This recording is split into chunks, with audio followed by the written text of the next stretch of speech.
Coach Goodale.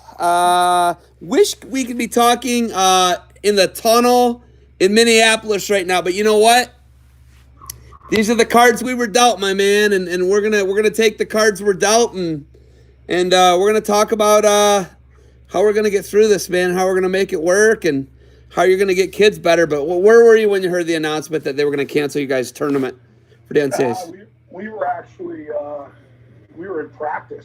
We were in practice, and we kind of got word. I was in touch with Coach Egan, believe it or not, seeing what he was thinking, and he said it didn't look good. So we kind of told our guys it really doesn't look good, but stay positive. Let's see what happens. And then I had to go to another meeting. Coach Pollard was on a conference call with most of the administration from Rutgers Athletic Department, and Pat Hobbs told him there'll be an announcement at 3 o'clock Eastern time that all national tournaments were going to be canceled. So that's kind of how we figured it out. And then from there, we each took an individual. We had 5 guys going. So myself, Donnie, Coach Leonardis, Pollard, Kiss, called one of the guys and just let them know. And then, throughout the course of the night, we just let our guys, called our guys and just kind of talked. So that's how it went down.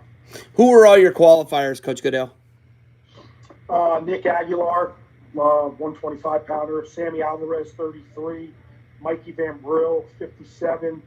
Billy Janser, 184. And Jordan Pagano, 197. And then, so you guys, you redshirted Nick this year, right? Yeah, he was on an Olympic red shirt. So, he was at the Big Ten tournament, obviously not wrestling, preparing for the trials. And so that's all up in the air. Ashland's preparing for the trials. Grant's preparing for the trials. So we have a lot of guys kind of in that boat too. So that's kind of a wait and see now as well. But that's kind of our roster. When you look at this whole entire situation, Coach Goodale, obviously we're all in the same boat. You guys are in the same boat as Cal Poly. You're in the same boat as, App State. I don't know. I could name any school. Minnesota. You're all in the same boat. Does misery love company? Do we at least have each other right now, man? I think so. The wrestling community is like a cult, and we all kind of bond together. I'm sure coaches have been. I know I've been talking to other coaches how they're handling it. First and foremost, how are their families and their loved ones, and how they're dealing with it. Is anybody sick? So that's kind of what you turn to right away. I think we all kind of understand it was the right decision, right? Once you start losing pro sports and the NCAA basketball championships, you kind of knew where our fate lied. So, we kind of just bond together, and we know it sucks for our guys and especially those seniors. And listen, as coaches, we're all a fan of this sport. We're a fan of what our guys and our competitors put into it. I feel for those seniors, believe it or not. I feel for Iowa, right? Iowa as an opportunity here. I feel for Colin Moore and Pletcher, and I could go on, right? And all these seniors that have a chance to win national titles. And I feel for Jordan Pagano, who's a 6th-year senior.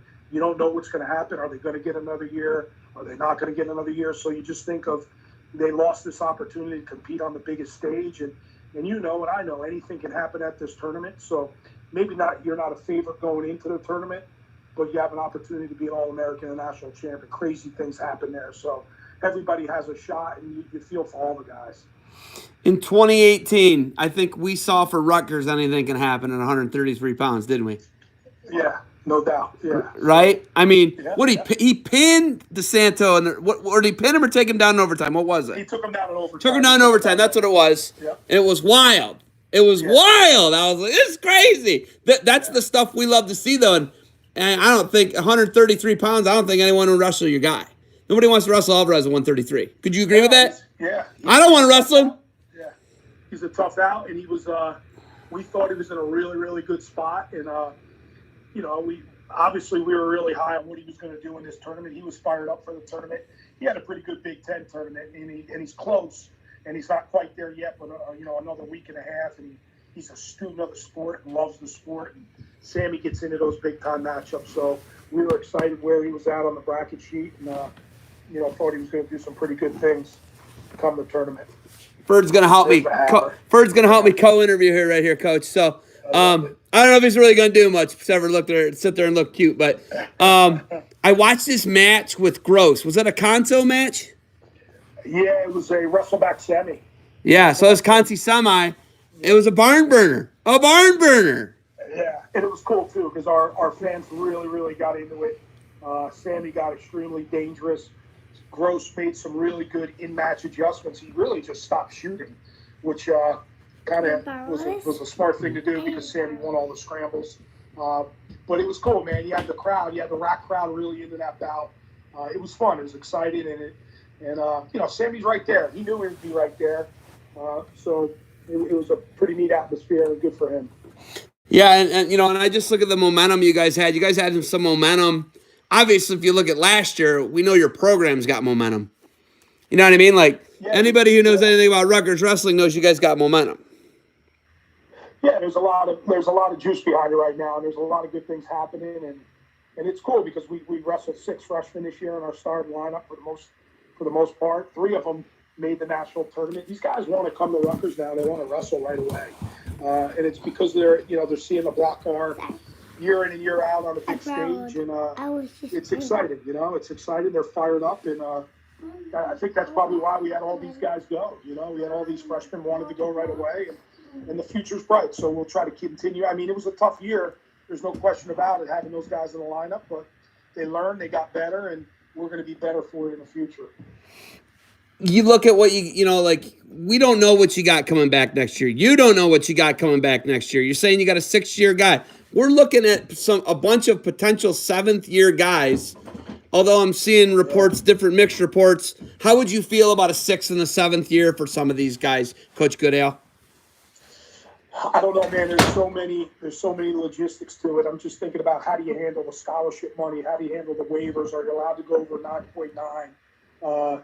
I'm thinking about all those things. I'm thinking about the freshmen that redshirted that are waiting in the wings at a lot of programs. Okay, so-and-so graduated. Now it's my turn. Now I don't have a turn. So now the transfer portal becomes crazy, right? It's like free agency now. If I'm not going to be the guy, I'm going to transfer. And that's just not our program. That's across the board. So I think about those things as a negative, but I think about the positive, like guys who I mentioned earlier, some of these seniors that have been so close that deserve an opportunity to wrestle in that tournament. I think about them and want it for them. And then I think the other side of it, the administrative side of it, the logistics side of it, how hard that would be. And so I don't know. Of course, I want our guys to get another year. That's me being selfish. Is it the right thing to do? Of course, I want them to have that opportunity, but I don't know how they're going to be able to do it from a logistics standpoint.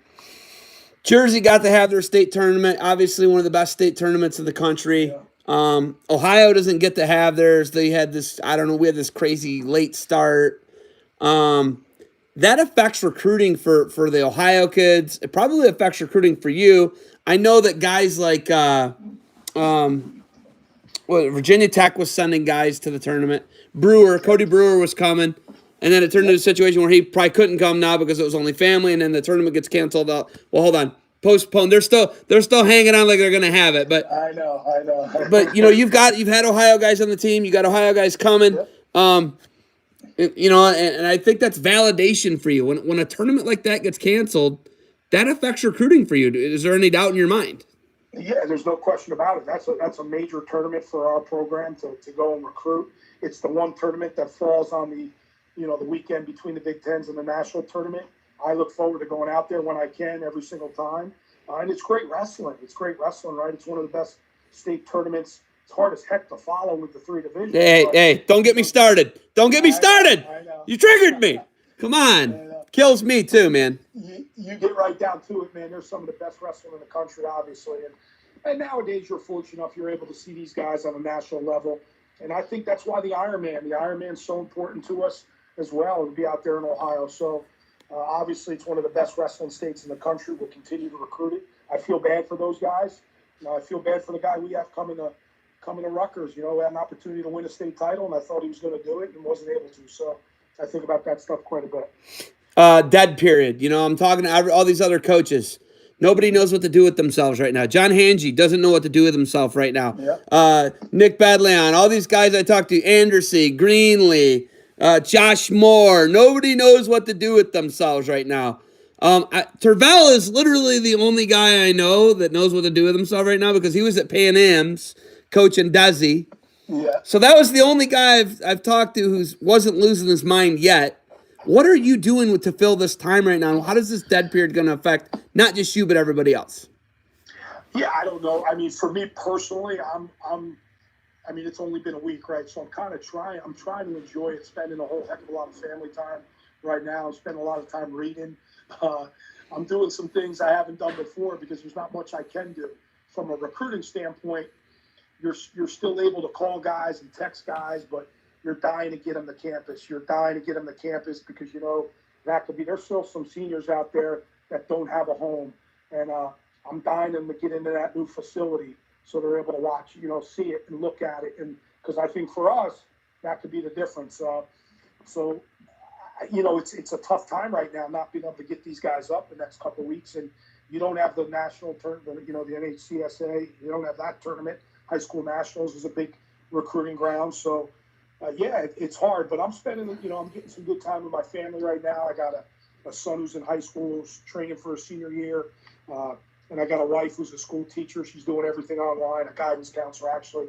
So we're just spending a lot of family time, and then with that, you get a lot of, you kind of get ahead of the curve and start looking at your own program, strengths and weaknesses, how you make yourself better. You're watching film and kind of putting together a game plan and getting together with your staff, on the phone like we're doing now, all of us, and coming up with a game plan how we could get better. So it really never ends.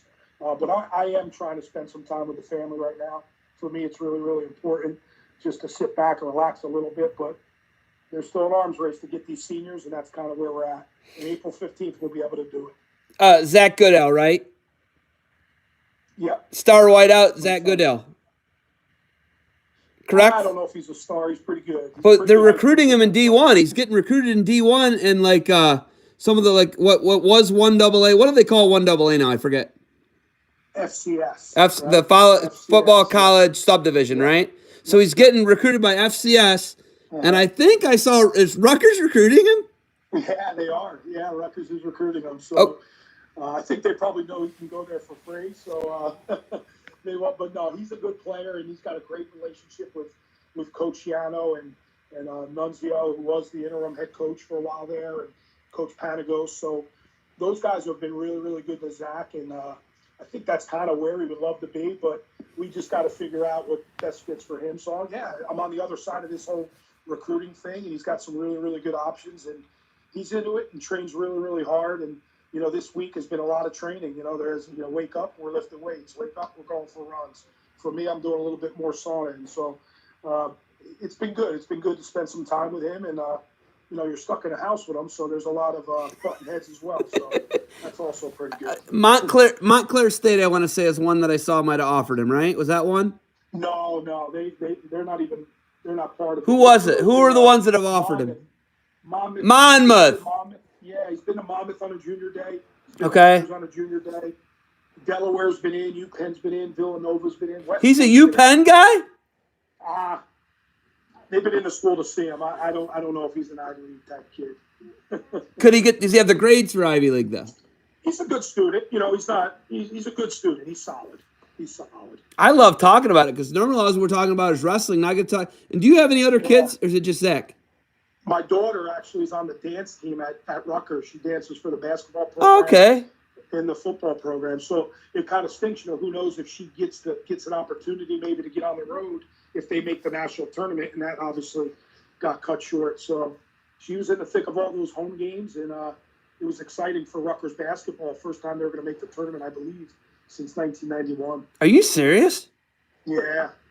And your daughter's on the dance team, huh? Yeah, she dances for him, so it's pretty cool. Okay, so it's dead period till April 15th. I was talking to Colin Moore. Yep. They're locked out of the facility at Ohio State. Yep. What's Reese doing? What's Reese doing, and what creative things can Reese even do? Can he go to Edge? What can they even do with your RTC guys? Yeah, they are. I'm sure they can do that. I think right now we're really, really in a holding pattern. We're not using our facility. I know Assault worked out today in a wrestling room. So there's guys training. I think right now Reese is probably just hanging low.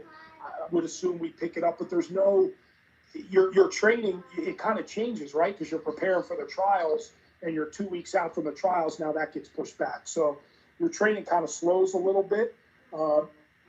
we were getting ready to really, really peak and then start to obviously taper. But that all changes now because we don't. So maybe right now they could use a little bit of a break.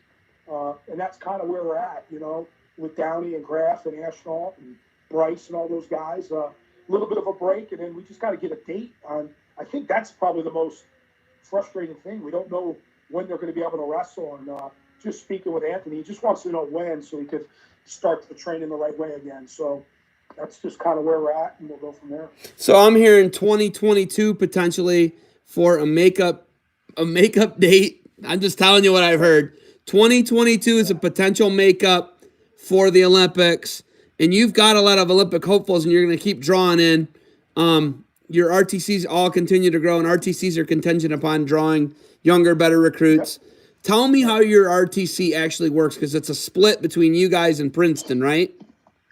Yeah, I think we take care of our athletes from a monetary standpoint. They take care of their athletes, but we all work together.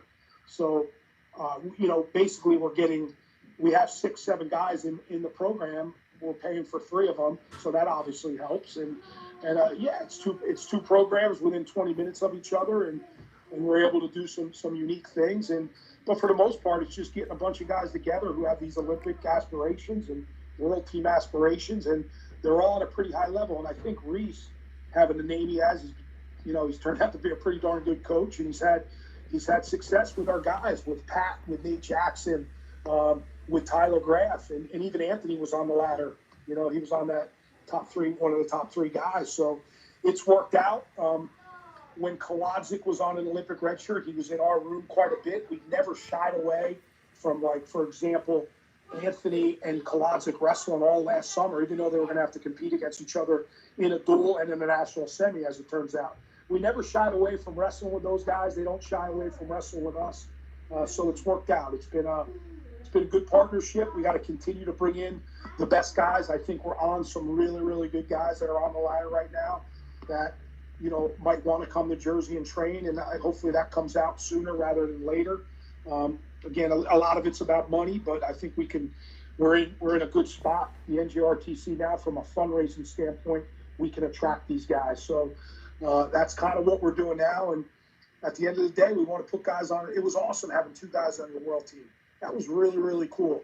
Final X, although Pat didn't get to wrestle in Final X, it was really cool that he was going to be able to wrestle in the rack. And then going out to Lincoln and having Tyler Graff, Rutgers wrestling, Princeton wrestling, we're always in the thick of it, because our guys who train with us are wrestling at these tournaments, these high-level tournaments, trying to make world teams. So we want to keep doing that, because we know what comes when you're able to do that with certain individuals. Reese has done a great job. We're fortunate enough to have Donnie Pritzloff, who I think is one of the best coaches in the world.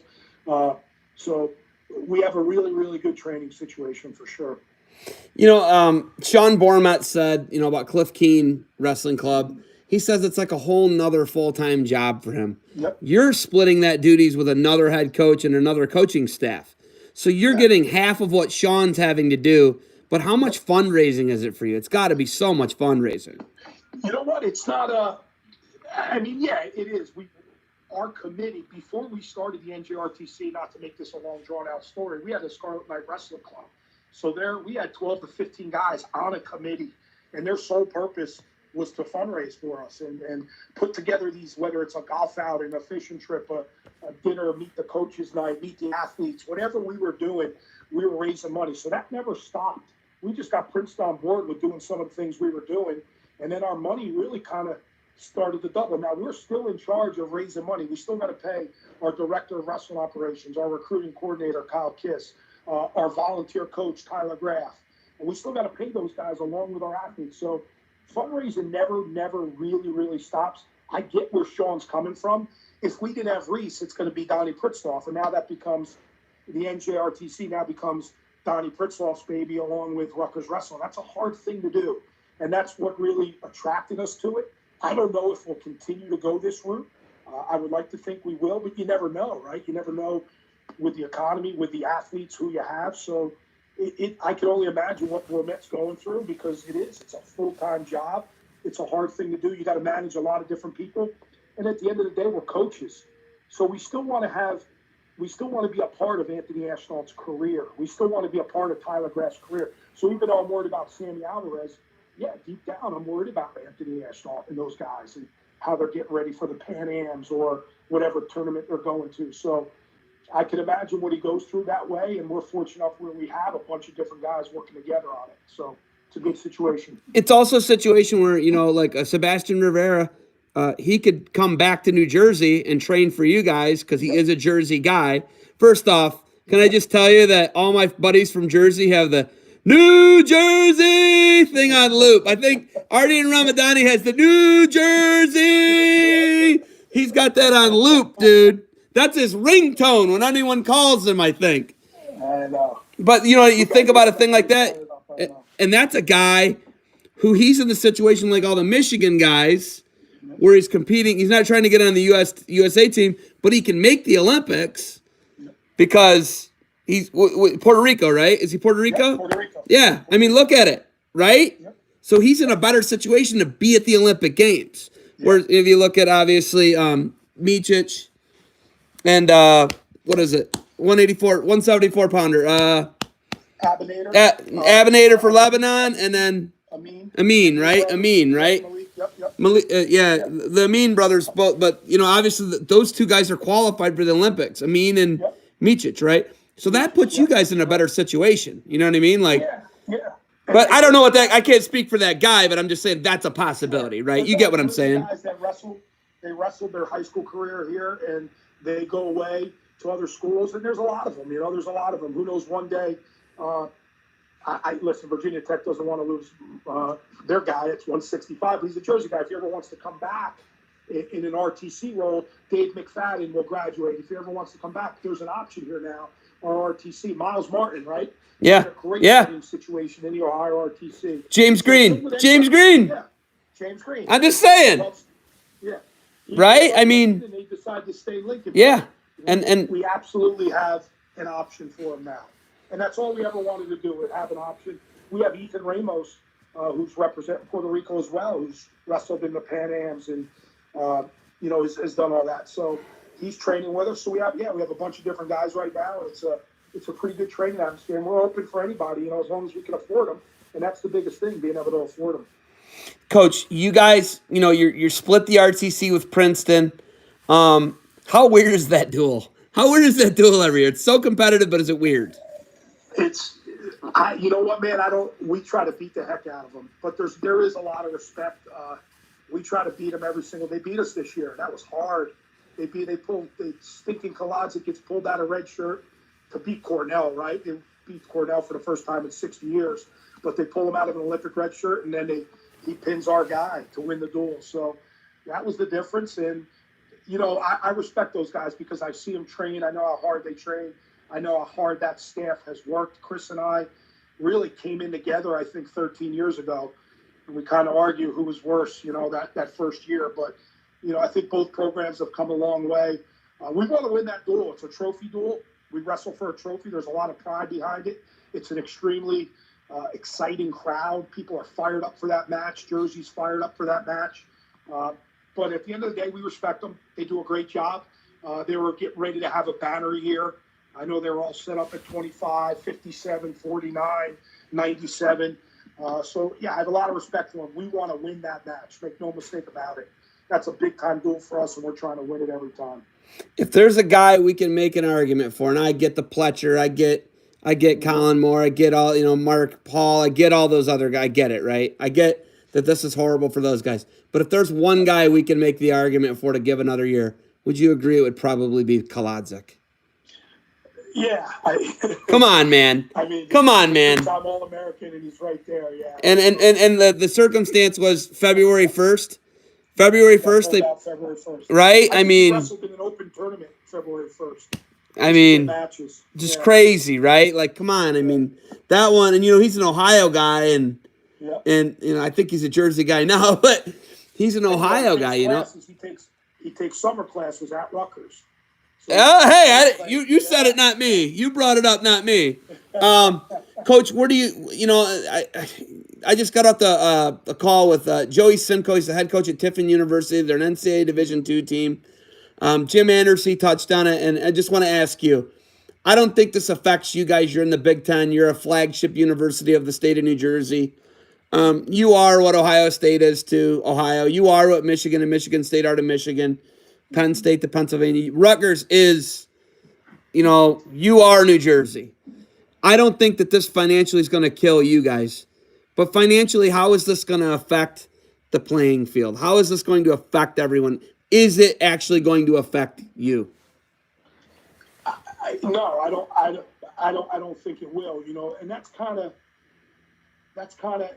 and not to upset people, because once you say you don't want to see these guys get another year of eligibility, everyone starts thinking you're not fighting. That's not really the case.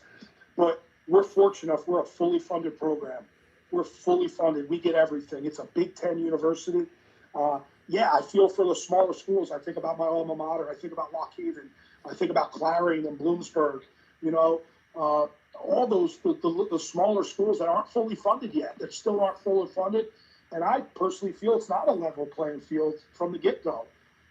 So there's a lot of work that I think needs to be done there. But so that's kind of why I'm not against it, but if it doesn't work out, I can see where people are coming from. So I leave it at that. I don't want to get too in-depth by it, but I worry about the smaller schools.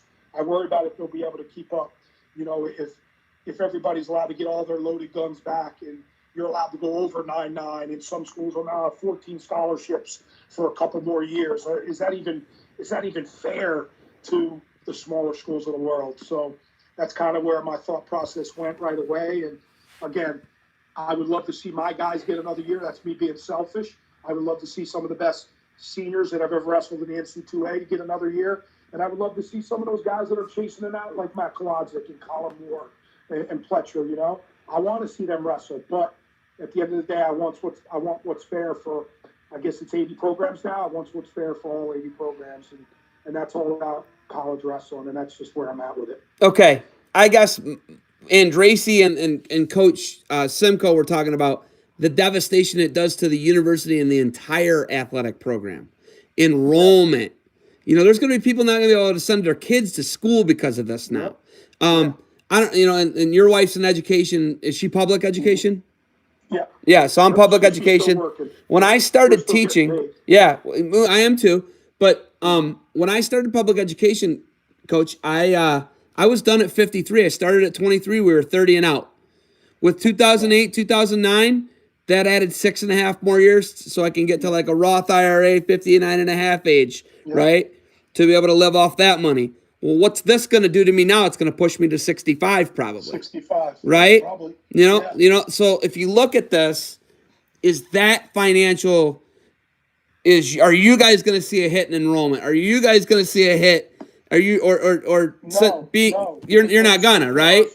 We're the state university. Exactly. We're dying to get in there. It's actually overcrowded. Yep. So, there's so many different things you can look at. Heck, I think about these coaches that run wrestling camps.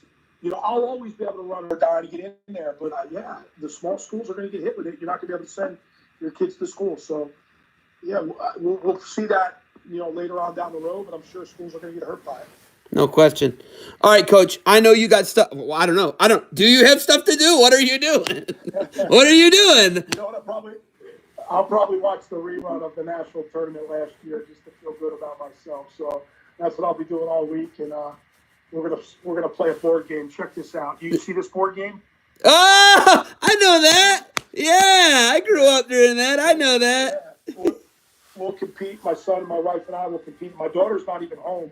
She's down with her boyfriend in North Carolina. So we'll compete in this tonight a little bit, and we'll just sit back and enjoy each other's company and hope this thing gets better.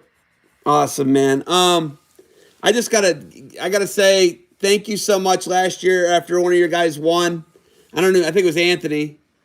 Yeah, it was after Anthony won last year. I was the first person you talked to out of the tunnel, and the access you've always given me has been awesome, man. And I know when you were gum on the bottom of some people's shoe, I was still the guy who was talking to you. So I appreciate you, man. And you've never been gum on the bottom of my shoe. So I appreciate it. You've been good to me. You talked to me when nobody wanted to. So I get it, man. And what you did, what you and Kevin Dresser did, and what Steve Martin did, how you guys were able to nobody does that at any other college level. No high school coaches jump to the college level, and look what all three of you have done with, look what you've done with Rutgers, what he's done with Old Dominion, and what Dresser did with Tech, and now obviously he's setting it up to be the same way in Ames with Iowa State. But what you guys have done is amazing, man. But thank you for the time. You got anything else for me? We good? Nope, I appreciate it. You know that. Stay safe, man. Clean your hands, clean your face. Don't rub your eyes. Just take care of that little one. Yeah, I will. That little one, and just keep everybody safe. This thing will blow over soon. Yeah. Okay. So I'm gonna leave you. Stick on the line after this. I'm gonna end the video with what I got to end the video with. You ready? Yep. Don't hang up though. Just stay on. Okay. You ready? Yep. New Jersey.